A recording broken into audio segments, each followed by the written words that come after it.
Good afternoon, ladies and gentlemen, and welcome to the Newsam's Night TV studio and another edition of Inside Media. I'm your host, John Maynard. Well, today we ask the question, how safe is your computer? For the past 3 years, there's been a pretty nasty piece of software making its way around the virtual world. It's called the Conficker worm, and since it was unleashed in 2008, it has infected 10 to 12 million computers around the world. Today we talk to author Mark Bowden, whose new book, Worm, The First Digital World War, focuses on this vicious infection and chronicles how a plucky team of volunteers, known as the Cabal, was able to thwart the worm and avoid a meltdown of the internet, at least for now. Mark Bowden is the author of 7 books, including The Best Game Ever, Killing Pablo, and Guests of the Ayatollah. His 1999 bestseller, Black Hawk Down, which chronicled the devastating battle in Somalia, was made into the Oscar-nominated film of the same name, where Mark worked on the screenplay. Mark reported for the Philadelphia Inquirer for 20 years and now writes for Vanity Fair, The Atlantic, and other magazines. Ladies and gentlemen, please welcome Mark Bowden. Thank you.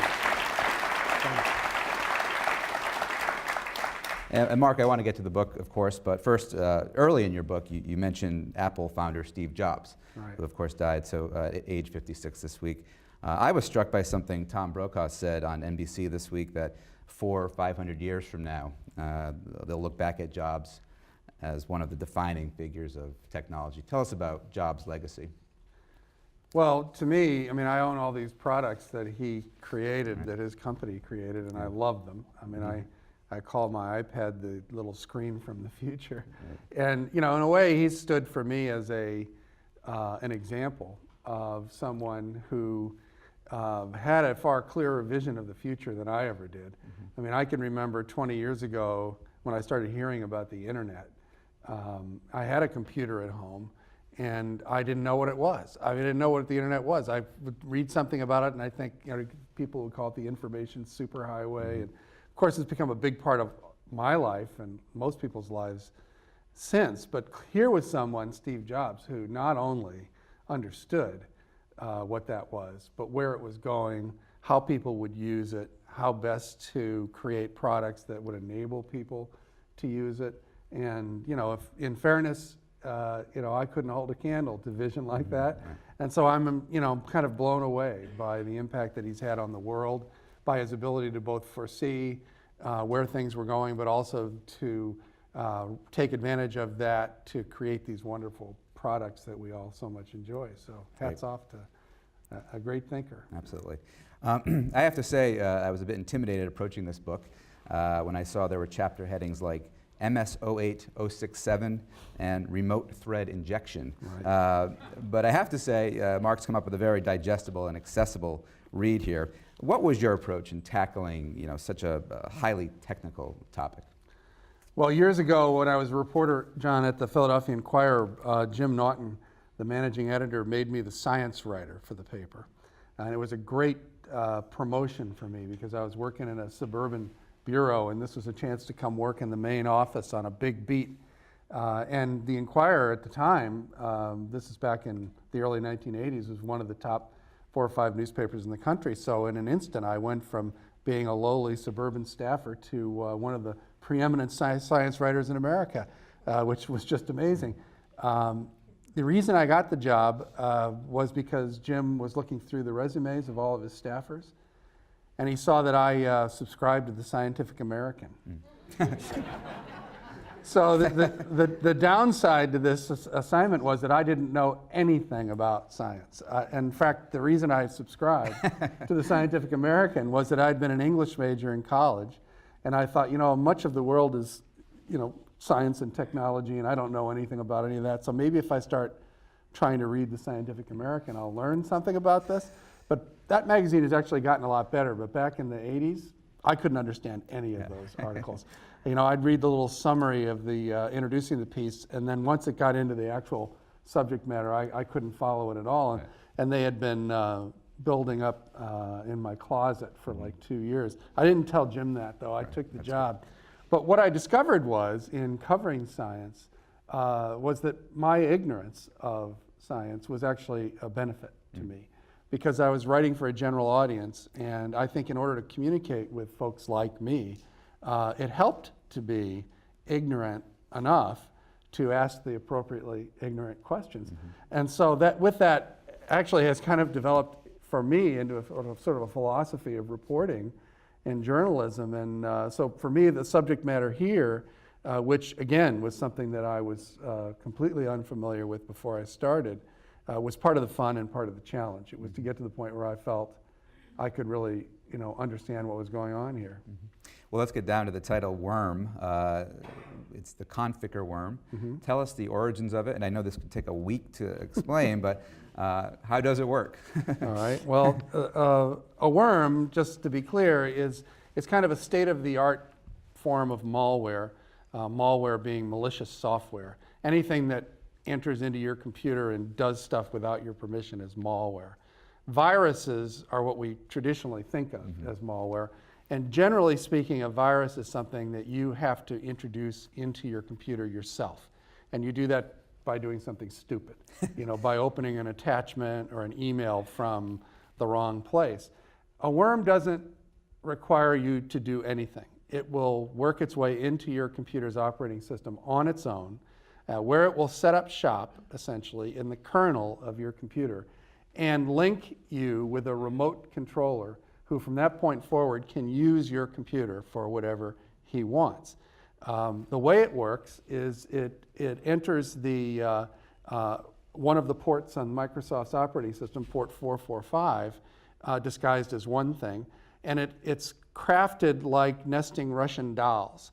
It has an outer core that the computer recognizes. It shunts it off to the right place inside the operating system. The operating system says, I don't know what to make of this, and it destroys it. And so anyone looking for what happened to that worm as it entered your computer would see, oh, it came in, the computer didn't recognize it, and it destroyed it. But inside that outer core is the actual worm, which utilizes a technique called buffer overflow, which enables a clever programmer to essentially overwrite the normal the normal function of storage systems in your computer, and will then, once you've overwritten it, you're essentially now sending this little piece of software wherever you want within the operating system. And in this case, what Conficker did was sent this little piece of software directly into the core of your operating system, which meant it was really sitting down at the basic controls of the computer itself. What's the goal of the worm? Is it a money-making scheme, something? Well, the far goal more of the destructive? worm, and this is an illustration of how complicated and sophisticated the world of malware has become. The worm itself is not programmed to do anything other than to invade your computer, to set itself up at the core of your computer, to communicate to its creator or its controller, I'm here and I'm ready. It does a few other little things. It will, for instance, disable all future security updates for your computer. So from the moment Conficker gets in your computer, you aren't getting security updates. It also, one of the interesting things it did right in the beginning was check to see if your computer had a Ukrainian keyboard. If it did, it would self-destruct. So that was an early clue who was behind the worm. Right. The other most important thing that the worm did was replicate itself and begin infecting every other computer on your network. If you are working at a company, it would infect every other computer on your office network. If you're working at home, it would try and infect every other computer on your ISP provider's network. And that was how it spread very rapidly. Its goal in life was to link as many computers as possible to this mysterious remote controller. Now remember, this is a family museum, but can you tell us how Conficker got its name? Well, one of the first things, I've mentioned some of the things that the worm did when it entered your computer, but one of the first things it did was try to contact a website called trafficconverter.biz, which was a sort of a notorious sort of spam slinging website on the internet. And those words, trafficconverter.biz, were being played with by engineers at Microsoft who were really annoyed by this little piece of software. And they started switching syllables around. They came up with something Ficker, Conficker. Right. You know, Ficker being a German word for sexual intercourse. Yes. We have a crude American expression called a mother ficker, and they thought this worm was a real mother ficker, so that's how it got its name. I want to get to the individuals who banded together to, sort of thwart this thing as much as they could. One critic actually, who recently reviewed your book, referred to these group of individuals as, quote, the nerdiest nerds who ever parked in Nerdville. And they were called the Cabal, but how did this group get organized? Well, the folks that work at the highest levels of computer security around the world know each other. They are linked constantly because they do the same sort of things. If you are, for instance, the head of security for a large telecommunications company and your job is to protect the infrastructure of your system, you're clearly going to be paying attention to what kinds of malware are floating around on the internet, and what your colleagues in the field, whether they're academic or working for antivirus industries or working for the government or whoever, they're aware of each other and what they do. In many cases, they've never actually met in person, but they're constantly in contact with one another. And because Conficker was so remarkable, it propagated so rapidly, it demonstrated a level of sophistication in its programming and packaging that's rarely encountered, in fact, which had never been encountered before.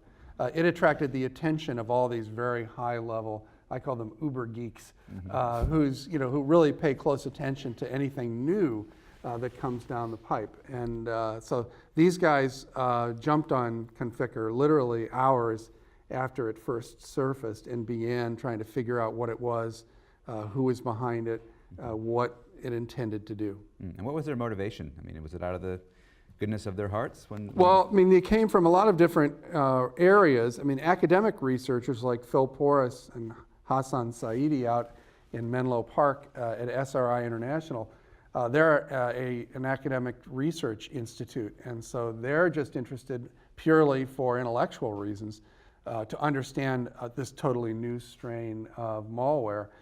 Someone from Microsoft, engineers at Microsoft, are interested because this worm is attacking their operating system, and they have customers to protect, and so they want to know exactly what they're dealing with. They want to craft remedial software that their customers can use to protect themselves from it, so they have that motivation.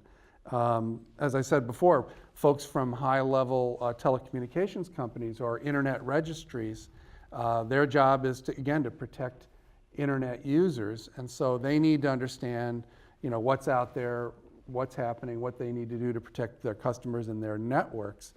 So all of them involved came from these various different areas of the industry, but none of them were being paid directly to attack Conficker.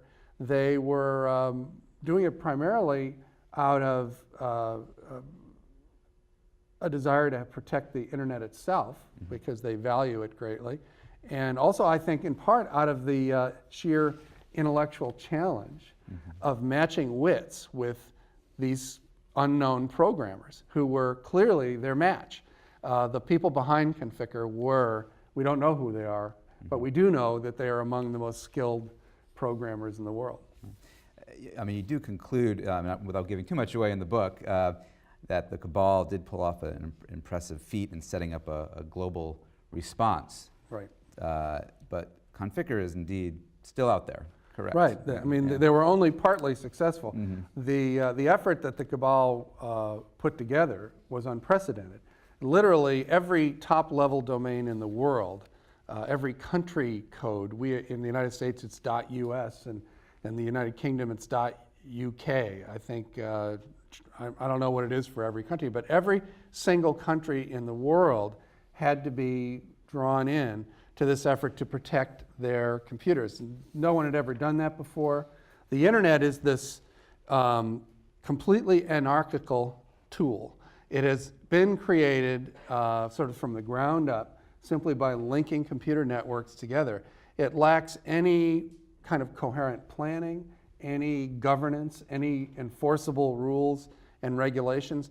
The rules and regulations that do exist for the internet are there primarily to facilitate the exchange of data and information.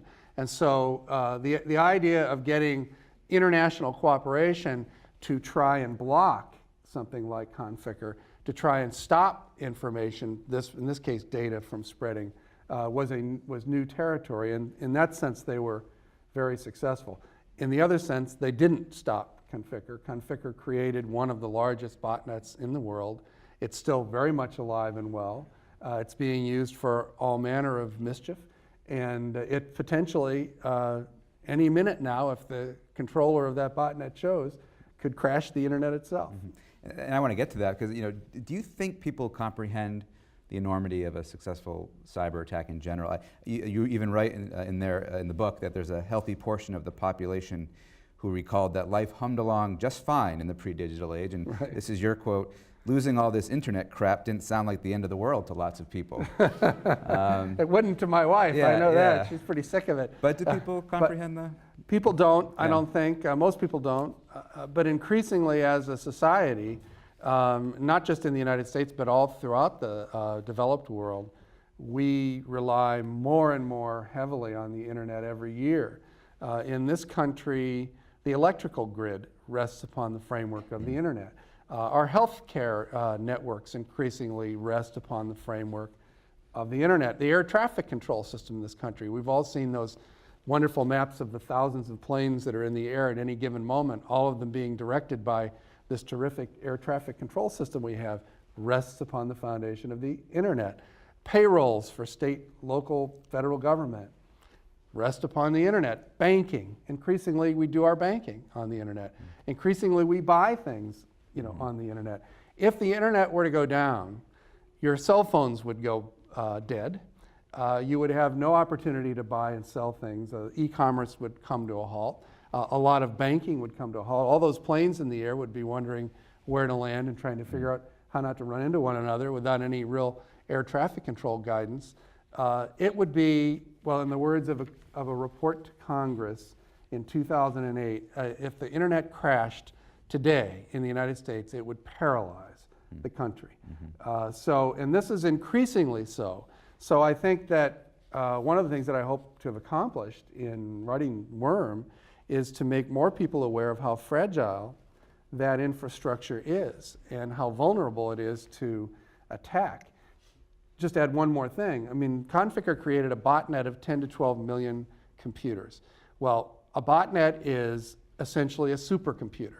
There's two ways to have a supercomputer. You can either build a gigantic computer the size of a room, or you can get 10 million small computers and link them all together and get them all working on the same problem at the same time. So if you have a botnet like Conficker's, you own a supercomputer. And you can do things like crack the most sophisticated codes in the world. You can do things like launch a denial of service attack that wouldn't just take down an individual website, but which could overwhelm the capacity of the internet itself. The internet itself is a physical thing. There are 13 root servers in the world that are responsible for the bulk, if not all, of the data that's moving constantly on the internet. And if you overwhelm those root servers, the internet's not going to work until you get them, back up and running. And if you don't know who's behind the botnet and you don't have any way of stopping it, once you get it back up and running again, what's to stop them from shutting it back down again? It's a tool that, as a society, you do not want in the hands of just anybody. And I encourage anyone to, if you do have a question, to please raise your hand. Like I said, we have 2 volunteers here, so they'll come to you with the microphone. Since we are at the museum, I want to talk a little bit about media coverage of worms and cyber attacks in general. You make a point in the book that the news of potential internet crashing or cyber attacks are always delivered with a wink. Right. Explain that. Well, we've had experiences, in recent years. Y2K comes to mind, where there's been a great deal of publicity about the possibility of the internet, crashing, and it hasn't happened. And so it's led, I think, a lot of people, and journalists in particular, to regard the fears of these high-level security folks, the uber geeks, with a wink. I mean, it's almost like, oh, here they come again with another threat of impending doom, and it feeds off the tendency of our press to sensationalize, to attract a lot of people's attention with predictions of catastrophe and doom. In the case of Conficker, the real story was that on April 1st, April Fool's Day of 2009, the Conficker botnet would be fully operative, which would mean that if its controller chose to use it as a weapon, that would be the day when it could happen. And so news organizations got a hold of that, and they started, running their stories about Armageddon, Cyber Armageddon, what's going to happen on April 1st, which was not the case at all. As those who were working on this realized, it was just the first day that was a possibility. Now, I don't know about most people, but I'm uncomfortable with the idea that somebody sitting in the Ukraine could decide, wake up on the wrong side of the bed, to decide to shut down telecommunications in North America. But they have that capability. Just because they haven't done it yet is reassuring, but not completely. Right up there. Thank you, Maria Berliner with Latin Intelligence. There is a report in the papers today that somebody has interfered with the controls of the drones. What is the significance of that for the security of the U.S., given that we are fighting a drone war, and who could be behind it?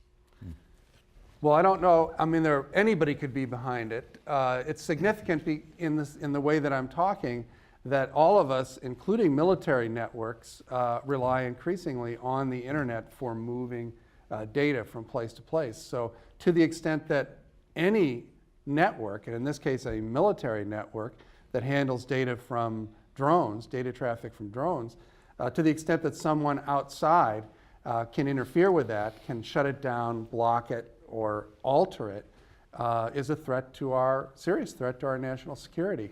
It's the kind of thing that you would hope would be less likely to happen with military networks, and because military networks make a stronger effort than most to be secure. But the fact that this can happen demonstrates how vulnerable all telecommunications are. I have We'll go there and then there. Yep. two questions, actually. Number one, given the significance and the incredible impact of things like this, Stuxnet, for example, that hit Iran, the Iranian centrifuges, what early warning systems do we have, given the anarchy, if you will, of the internet? Second question is, again, given the vulnerability, Microsoft, even Apple claims you don't need antivirus and anti-malware at all, which I don't believe, by the way. I have it on my Mac. Yeah. But given that, why not incorporate that into the operating systems, into Microsoft's, into Apple's Unix OS systems and so forth? Because you get the three-month giveaway, and then a lot of people never protect their systems at all, which increases the vulnerability. I'm curious your thoughts about both of those. Okay. Well, whenever Microsoft does a major upgrade of its operating systems, they do incorporate all the state-of-the-art security measures, firewalls. You do also need to be downloading your security updates for Macs. Macs represent a much smaller piece of the market, so they typically are not targeted by those who want to create something like a global botnet. I mean, it makes more sense to go after the most frequently used operating systems in the world. But the problem is that the malware, the crafters of malware are very, very smart, every bit as capable as Microsoft's own engineers. And they don't stop working just because Microsoft has issued a new security update. I mean, they're innovating constantly. They're coming up with new ways to exploit computers and to exploit the internet. This is an ongoing evolutionary struggle. Just like all warfare, as soon as you figure out a solution to a problem on whatever the battlefield is, whether it's an intellectual battlefield or a physical one, your opponent is going to find a way to defeat whatever measure you put out. In the case of Microsoft and Conficker in particular, they're in a kind of a catch-22, because every month Microsoft issues updates for its security system. It's called Patch Tuesday. And computer programmers and security folks around the world are familiar with it, right? So on Patch Tuesday comes a new batch of patches to the Windows operating system. Microsoft has discovered these vulnerabilities. If you have an operating system, you need to download it and patch it so you're not vulnerable anymore to that exploit. Unfortunately, most people, even people who have registered Windows operating systems on their computers, don't faithfully download updates. And also, there are a huge number, millions, of computers in the world who work Windows operating systems that they pirated from somewhere else, that are not registered with Microsoft. They bought them on the black market. So even if everyone who had an authorized operating system on their computer faithfully downloaded their security updates, there would still be an enormous number of machines that are vulnerable to whatever exploit it is. So here's what happens. Microsoft issues a patch. In the case of the Conficker worm, they actually issued the patch for this worm a month or more before Conficker appeared. And so what happens is they issue a patch that says, okay, we have discovered that we have a vulnerability at this point in our operating system. You need to download this patch which will fix it, right? Well, what that tells the malware industry, it's almost like having a giant orbiting neon sign that could be seen from anywhere on the earth. You can break into the Microsoft operating system right here by doing this.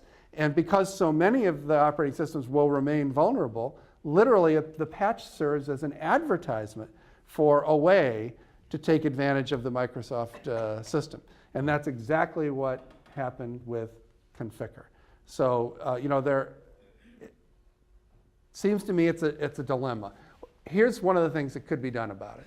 The internet, as I said, is this anarchic creation. It has no governing body. We've all grown to love it. The fact that it doesn't have any central controls and that no one is in charge is one of the best things about the internet, without a doubt. It's the tyrants of the world tremble.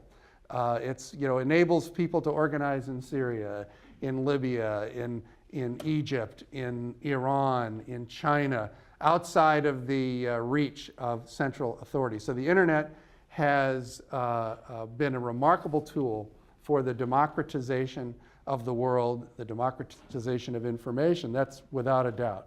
However, if we want to do our banking on it, if we want to buy and sell things on it, if we want to rest our vital infrastructure on the internet, we need something more secure. So one solution might be, and this is actually on the drawing boards at the Internet Engineering Task Force, is to rebuild the internet or to build a parallel internet. Not take away the one that's already there, but build a new internet structure that you can opt to use for those things that you want to be better protected. And you might actually have to pay a little bit to use that internet because you're getting, more serious protections. But it seems to me that's probably the only way to get to a point where we are exchanging information globally in a more protected framework. We'll take a question up there. Look forward to reading the book. Given the enormous threats as you've outlined them, how close are those in the security business who square off against these mysterious figures in the malware world? How close are they to identifying them, putting them out of business, prosecuting, whatever the case may be, or is that never going to happen? Well, I don't think it's going to happen in every instance. In the case of Conficker, I've heard different stories. I've heard that they know who these people are, that they're working out of the Ukraine, that so far that they've not been able to coordinate whatever law enforcement action would be needed. And one of the problems here is that the internet is a global phenomenon, and there is not always smooth communication, smooth cooperation with law enforcement agencies throughout the world. For all I know, it might not even be against the law in the Ukraine to steal money from an American bank account. But those are the kind of issues that are created by a global data system, like the internet. I do think that there's a chance that they're going to catch these people. Earlier this year in Europe, a group was rounded up, young people, who had leased a portion of the Conficker botnet which meant that they got a hold of lists of infected computers in the United States, networks that were known to be infected by the Conficker worm. That's one of the things the botnet generates is a list of infected computers. And they used that list to steal $72 million from American bank accounts overnight. They caught those people, and there was some hope initially that these were the people behind the botnet itself. And as far as I know, it's turned out that these were people who actually just leased a portion of the Conficker botnet and used it for this criminal enterprise. So will one of those people maybe point Interpol or the FBI toward the real bot master? If they do, I'll have another chapter to add to the book. Mark, I will leave you with one last question. You had great success, with Black Hawk Down turning into a movie. Can we expect to see Worm, the movie? And who would star in it? You know what? I actually have had conversations with folks, and there has been interest in trying to develop it. But to be honest, I have no idea how you would do it. And I've written screenplays. To me, the essence of this story is the high-level intellectual combat that goes on with these very, very skilled programmers matching wits, point, counterpoint. Every move that was made by the Cabal was trumped by a move from the bot masters. And so how do you explain that in a film in a way that'll keep people watching? It's a little too esoteric. But having said that, one of the groups that was interested is Brad Pitt's Moneyball crew. Right. And I read Michael Lewis's book, Moneyball, and I would never have imagined that That's true. being a movie either. So I hope that somebody can figure it out. There's hope. The book is Worm, the First Digital World War. Our guest is Mark Bowden. How about a round of applause for Mark? Thank you. Thanks. And just a programming note, we'll be back with Inside Media on Sunday, October 23rd. The guest will be Washington Post staff writer Eli Saslow, author of a new book called 10 Letters, the stories Americans tell their president. Showtime is 2:30. Thanks for joining us. And again, Mark will be signing books right outside the studio here. Thank you. Thank you. Great job.